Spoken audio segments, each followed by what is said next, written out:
Thank you, Wayne, for that introduction. My name is Efren Aguilar. I'm the co-founder and CEO of Artsition and now Artsition Plus. I'm here with my team member, Ricardo Ramirez. and also our Growth and Innovation Officer in Residence, Chip Porkowski. So before I get started, I know a lot of you who do know me. I've had meetings with you before, and you've seen me present before. Artsition, we originally started off as a multimedia and digital marketing company, which in a sense we still are. We still do the website development. We still do SEO, graphic design, photography, videography. Now, that was what we didn't know at the time that was very tactical work, meaning that it was all very hands-on, get the work done, turn it in, and it was a done deal. What we are moving into right now is we're still doing the tactical work, but we're also now becoming much more strategic. Hence why we are also now calling this Artsition Plus. We're not a subscription service, not yet, but we will get a book maybe. But we like the logo as well, A+. But that is who we are today. So today we are presenting as Artsition Plus, otherwise known as A+. And what we are presenting on today is proven business models to succeed. And what this is basically, it might sound a little complicated, but it's really not. It's stuff that we see every day. It's really a part of essentially every business. Every business needs to have something like this. You wouldn't build a house without a blueprint. You wouldn't go on a road trip without a map. You need to have something in place in order to guide whatever initiative it is you're trying to fulfill. And the main two things we're talking about today is the business model canvas, which we'll go into detail into, as well as a product market fit. But that's what we're going to be talking about today. Now, in this next slide, we're doing something kind of cool. I'm kind of a fan of it. It's something called Slido. So if you pull out your smartphone and scan this QR code. So as we give the presentation, if you have a question, we're going to circle back to all the questions. If you have a question, it's going to tell you just to sign up, put your name in, nothing more, nothing less. There's no, this isn't your first paid subscription. It's nothing like that. It's literally just for you to be able to type in any questions you may have throughout the presentation, which we'll circle back to at the end. Also, what's really cool here is that if you see someone else pose a question that you really want answered, you can upvote it, so we can actually go down by most popular question down to finishing up every question that you'll have throughout this presentation. Everybody able to scan this QR code? Awesome, cool. All right, let's get started. So, our goals for today. Innovation versus practical innovation. What is the difference? There's a very key difference. Everyone is looking to grow, but will you be able to scale? Does everyone here understand the difference between growth and scale? It's fine if we don't. I expect not to. And then an overview of the business model canvas and understanding the concept of a product market fit. Go to the next slide. So innovation versus practical innovation. Innovation are typically ideas sometimes referred to as moonshots. These are the type of ideas that a company will bring up and say, hopefully apply in order to hopefully be convenient or be beneficial to your current customer, client, or demographic. Now, let's talk about practical innovation. Practical innovation are ideas likely to be implemented by a company across the enterprise for sustainability that further and/or satisfies the existing and future needs and expectations of both current and new customers, while also creating a higher customer experience. Meaning that there's a big difference here. Innovation has a big word attached to it, which is hopefully. It's usually ideas that you come up with during a board meeting in a hurry. You're typically in a crisis where you're trying to come up with these new brilliant ideas that'll hopefully get you out of a hole. That's innovation. Practical innovation comes more into play when you're trying to you're doing the research, you're doing your homework, you're paying attention, and you're using all this knowledge around you in order to create something that won't hopefully be successful, but are more determined that will be successful and create a better customer experience. Long story short, you always want to pursue practical innovation. And that looks very different for every different industry. We have bank, the military here, well, never working, but it's okay. Then we have the city of West Chicago. We have financial advising, real estate. It's very different for each industry. So I can't really sit here and tell you that, okay, this is what you can do for each one. It's very different depending on the current circumstances, the current state of the market, and so forth. But just know that if you're trying to go to something new, if you're trying to create progress in a tough position, don't go for innovation, go for practical innovation. Does it make sense? And now we're talking about growth versus scale. So everybody wants to grow, but in reality, what we're truly after is scaling. Growing is having a higher revenue come in. Meanwhile, your investments, your expenditures are also increasing along with it. While you are growing, you're not scaling. So, and that's a graph for the next slide. But basically, what's happening is you are getting bigger. You're becoming a bigger company or a bigger entity, but financially, you're in the same position. Meanwhile, scaling means that you are growing revenue at a very fast rate. Meanwhile, your expenditures or investments are growing at an incremental rate. Therefore, you're multiplying your revenue, meanwhile still keeping your expenses at a minimum. So if we go to the next slide, here's a very good example of how it works.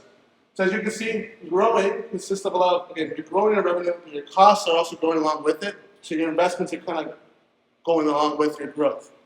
Meanwhile, scaling involves a bigger, more responsible investment, which leads to lower costs on the road, but much higher revenue. Any questions or concerns with that? Cool. Now we understand those two concepts, we want to go into the business model canvas. What the business model canvas is basically several different strategies implemented into one final visual diagram. It's where we can really put into picture how you want your business to move or how it needs to move in order to create the revenue or the revenue that you need for it to be successful. Now, your business model or new initiative will mature over time. So it's basically similar to a business plan or business plan, except it's much more visual. It will mature over time with you. So it's not just you do it once and you're done. It's going to mature with you. But the way this works is, and we'll break it down in the next following steps. We can go to the next slide. Anyone need to stay longer here? No? Next slide. So it's split up into 9 different segments. And each of these segments are integral for you to understand and know in order for your business to be successful. So for example, number 1, customer segments. Identifying which customer segments you will serve. Each should be very specific. We're talking about demographic, psychographics, what do they like, what do they do. It's not just, it can't be as simple as just saying, there's a very popular meme I'm a big fan of, which compared someone saying, I want a 60-year-old millionaire who lives in England to be my customer. And then it was comparing the King of England versus Ozzy Osbourne, because they're both 60-year-old millionaires who live in the castle. It can't be as simple as that. You need to go into what they think, what they look like, what are they doing on the weekend. It has to be very specific, because once you understand exactly who you're targeting, you'll be able to niche your product or your service for that customer. Now, what's your value proposition? What's something that someone else can't copy from you? What's something that makes you truly unique in your market? I know based on the markets that are here, it's very competitive, but what makes you different? What is it that's going to make someone choose you over the person across the street, because that's how competitive it can be? Channels. So how does your company sell to its customers? Is it directly? Is it through representatives? Is it online, etc.?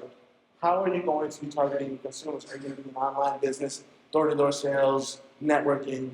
What's your strategy here? And once you figure that out, you go into step 4. What is your customer relationship like? Is it transactional or is it relational?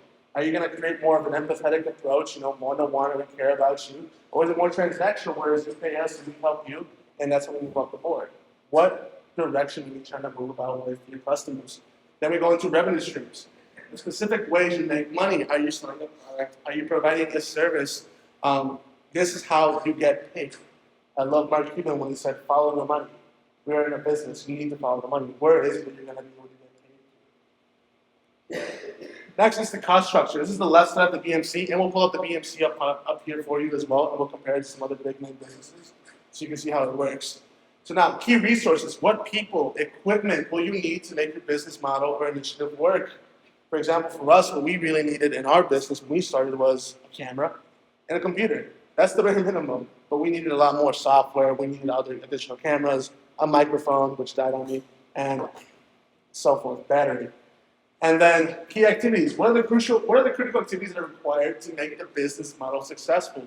What needs to be done in order for you to continue to make money? What needs to be, for example, for us, maybe it's getting that sale, maybe it's completing that project great or creating a great service. What is it that that needs to be done, or what partners will actually go into that partnership with what key activities need to be done in your business in order to be successful. And then we're looking at key partnerships. What other companies or people outside the company are needed to make the business model work? That means outsourcing. Any other, for example, manufacturing, you have different components of manufacturing. If you're selling clothes, where are you getting those clothes from? Who's providing that for you? So that's your key partnerships. Who are you working with in order to make this business grow? And last and certainly not least is the cost structure. And you kind of combine 6 through 8 to combine this, but it's also general, functional cost. But it's a combination of all of it together. How much is it going to cost you to make money? Is the real final question. And so when you put all of these together into one graph, this is the business model canvas. And this is nothing out of this world. This is nothing that completely invented in our days when we first started. This has been around for years from the very start. This is stuff you can find on Google. You can look and learn how a business model works, a business model canvas works. The hard part now is doing the work to have it filled out the right way. If you look around the walls here around me, those aren't just leftover paperwork. This is actual work that we did with one of our clients recently. We sat in a room, old school. Even though we are a digital marketing company, we still like to keep things old school. I guess we just like doing trades like that. But we sat down in a room for multiple days throughout 2-3 weeks, and together came up with all of this. So all of this you're seeing on the walls around here will be in that packet that's in the middle there, but we'll get to that shortly. But this is what a business model canvas looks like. Now, the next slide. The business model canvas is used across the board. It fits every industry. And we'll start with an example from Netflix. Netflix is a very interesting story because it's also a really good product market fit. But Netflix, customer segments when it first started was a mass market. Then we're looking at number 2, what's the value proposition? It's on-demand video. It is a huge selection of content, original content, and a competitive price point.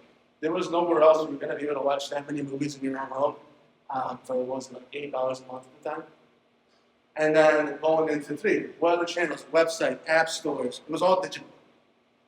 And then you look into the customer relationships. It's self-service platform. All the customer has to do, you don't have to talk to any Netflix representative. You just want straight into the platform, watch the movies, and you were happy. And then we go into revenue streams. Solely subscriptions. That was the only way they were making money when it became a streaming platform. It was based on all the subscriptions. Simple. Now, moving up to key resources. They needed streaming rights. They needed internet bandwidth, recommendation algorithm, content library, a lot of stuff in order to make this work. Then we look into key activities, content procurement, application development, third-party licensing. And their key partners are internet service providers as well as third-party studios. And then we look at the cost, in-house content production, third-party licensing, and streaming application, that's staff, maintenance, etc. So this is how Netflix is able to run the way they are today. But using the business model canvas, you can see and break it down that this is the work they did. This wasn't just thought of in terms of saying, okay, let's just create a streaming platform, and we'll have people, pay us to watch the movies we have on our platform. We'll call it a day. It's not that simple. It's interesting because once we started learning and reading more about these type of strategies, people think that success is just, it's just a lot of hard work, it's just a lot of tactical things, just be very tactical and just get a lot of hard work done. That's not always the case. It's a big part of it for sure, but it's not the only case. We need to have strategy. You need to know in what direction you're going and what components are necessary so you can get there. This is the business model canvas. And now what goes along right with the business model canvas is a product market fit. Has anyone heard of a product market fit before? No? Okay, so a product market fit, in layman's terms, the simplest way I can describe it is that, let's say we come up with a product, and all of a sudden it's easy for people to interact with it. People love it, actually. They know how to use it, they know what problem it solves for them, but they don't just love using it. They start telling their friends about it on Instagram, TikTok, Facebook, X, or Twitter. That's when you know you've got a product market fit. In practical reality, a product market fit is a continuum. It's not just a one and done solution. It evolves, it changes. It's rarely or if ever the case where it's just the result of one event or one variable. Reaching a product market fit is typically obvious in hindsight, but it's not so obvious in foresight. So if we look at product market fit, a couple ones I can think of right now is, well, I think the best example we can go about is the pandemic. When the pandemic came, Netflix was already a good product market fit, but it became an even better product market fit because people were using it and they needed to use it. What's another thing that became a really good product market fit? Zoom. What's another thing that also became a really good product market fit? Anybody? DoorDash. So basically, that's a simple way of looking at it. What you can understand it is that based on circumstances, based on the state of the market, based on what you're providing, is this something that people are looking for? And you do a really good job of providing for, and you have a great team to sustain it. That's when you have a product market fit. On the next slide. So that's what you need. These are the simple components to what you need for a product market fit. You need a great product, a great team, and a great market, and you will achieve a product market fit. Obviously, that's a lot easier said than done. But for example, I think Uber is a big example from here. Again, it's not just a one and done deal. Uber was great when it started because it started getting rid of expensive taxi costs. But then what did Uber transition into after the pandemic? Uber Eats. Uber Eats became huge for post-pandemic. It's a continuum. It's consistently changing and monitoring. Go to the next slide. This is a product market fit cycle. If Uber would have strictly stayed just providing rides, would they still be around? Probably. They probably will still be around, but not as successful as they are today. You start up at the top, your product hypothesis, define your big vision. After you define your big vision, you identify your customers. Again, similar to the business model canvas. Then you go into building a minimum viable product. Does everyone know what a minimum viable product is? It's just basically the foundation of what it is you're trying to offer. And then you test it. So by testing it, it means you start off small. Maybe you offer it to people around you. You see what it goes, how it feels, how people are reacting to it. Is it selling? Is it not? Is it profitable? Is it making any kind of revenue? Then you go into analyzing those metrics. You learn, you make new decisions, and you start over again. That is as simple as it can be. In order to have a product market fit, it is continual learning, visioning, learning, testing, learning again, and then starting over. That is how you achieve product market fit. And then these are the graphs kind of going more into detail about how this all works. So for example, once you have a product market fit, that's not the end. You then go into transitioning to growth, and then you start growing. And then when it comes to your user base, depending on what kind of service or industry you're in, you have visitors, you become active members, and then you retain them. So it's not just about getting customers; it's also going into stuff such as making them eventual loyalty, making them loyal to you, and then eventually they become ambassadors for you.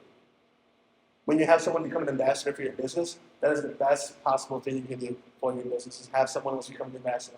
Because they will love you and rave about you and bring you over to new business.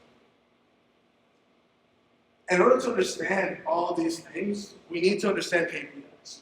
And so we'll go through these quickly, because it's a lot. But something I want you to ask yourself here is, if you look at these KPIs, you see the key performance indicators. Do you know what these are for your business or for your industry? And if you don't, you might be in a little bit of trouble. You need to know what each of these KPIs are for your business or whatever organization you're a part of. All of these are important. What does it cost for you to acquire a new business? For your customer lifetime value, when you do acquire a new business, how much are they spending with you? What's their monetary value? What's the conversion rate? From leads, from either websites, from networking events, business cards, how much are you converting from all those interactions? And then your customer retention rate, from the people you do business with, how many stay and come back with you? Next slide. Financial performance indicators, revenue growth rate, your net profit margin, gross profit margin, operating cash flow. All of these are super integral to understanding and knowing the state of your business. I think one of the biggest light bulb that when it comes to us interacting with new clients and so forth is that you can feel a certain way about how things are going. You can feel that your having a great month. But if you know these numbers, you'll know for sure whether you're having a great month. You can feel that you're growing, but would you rather feel that you're growing, or would you rather know that you're growing? Would you rather know that you're heading in the right direction? Well, next. And digital key performance indicators for websites, social media, etc. Website traffic, bounce rate, which is huge. It's not just about getting a lot of visitors on your website. Are they sticking or not? Are you even viewing what you're offering? Are you even interested at all in what you're doing? And if they're not, there's something wrong with your website. Click-through rates, times on site, conversion rate for online sales. These are all very, very important KPIs. Without understanding or knowing what these KPIs are for your business, you're basically off the dark. How will you know what step to be next? You're stuck doing innovation instead of practical innovation.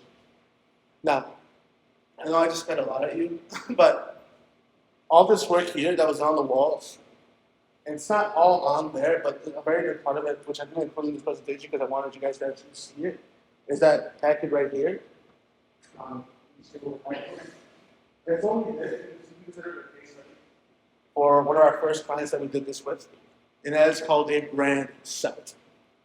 So what the brand set does is basically all the work we did with the product market fit, with the business model canvas, journey mapping, funnel versus flywheel, all this work you see around here, which again at the end you can stand up and really feel free to go throughout all this.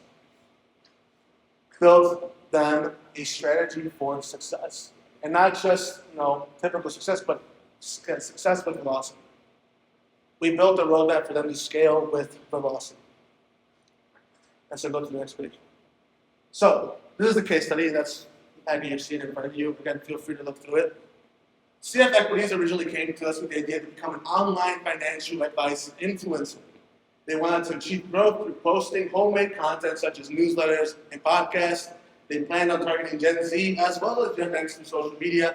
They didn't believe monetization was possible at launch, so they wanted to grow an audience through various platforms that would eventually lead them to offering one-on-one counseling and online services. So basically, they said, we just want you to build us a website and make some videos for us, and then we'll figure out the rest. Which again, any time before 6 months ago, we would have said gladly. We would have easily built you the website, made the videos, and send you on your way. A traditional marketing company or digital marketing company will do that for you. However, there was a lot of questions that we had in mind, and understanding these new strategies, these new business models. It would have been wrong to just let someone think that this is what they wanted, but we needed to give them what they needed. So after going through all this work, the result is this. After a collaboration with CF Equities, they now have a brand set and a go-to-market strategy that can ensure them success. They have agreed to solely focus on targeting Gen Z using a MarTech stack that will make them become efficient as well as help them track all the necessary data for them to ensure their share of voice in a competitive and saturated market. We're talking about the financial and lifestyle market. That is already oversaturated both in person, physically brick and mortar, as well as influencer. Countless of influencers are in the same market. No longer depending on presumed timelines, they now know and have a clear understanding of how long it will take for them to become profitable, as well as begin monetizing. Basically saving them in the grand scheme of things about 2 to 3 years of what we have now come to call the dumb tax. A dumb tax is stuff that, it's the tax you pay when you don't know what you don't know. And so overall, this is what we were able to build for this new business. It's a brand new business, it's a brand new startup. Because before us, all we were planning on doing was just going online, you have a pretty face, you go up there, and hopefully people will follow you, and then eventually you'll be able to do this and so forth. We're not waiting on the unknown variables anymore. We're not really depending on things that we can't see. By doing the research, doing the work, and that's all. It's all it really is. It's consistent research, analyzing, and testing. But through doing this work, we were able to create what they now have as a go-to-market strategy and their brand set. And overall, that's just a small portion of the work that was done. Again, I wanted to make sure this all fit into this, but I also want to understand and want to give you guys the opportunity to ask questions, because this information is very critical in terms of growing or even starting a business. I think that's the last slide, right? Awesome. But that is who we are today. We are Artsition Plus, strategic growth solutions. Are we still tactical? Yes, we're still tactical. We still do the tactical work, but now we're transitioning into actual business growth. Now we're transitioning to really seeing and converting for businesses. So again, like I said, no longer just traditional, here's your website. We'll make it nice. I understand your story. We are making sure you're getting the website traffic. We still do that, but now we can actually help you create that roadmap to get what you truly want to get and achieve the goals you're trying to achieve in a realistic manner. That's the most important. I'm not saying that we can solve it, by the end of next year. Well, depending on what your goals are, if you have the time and the revenue to get to those goals, it's possible. But we can create a realistic roadmap of what you have and where you are to get to where you really want to be.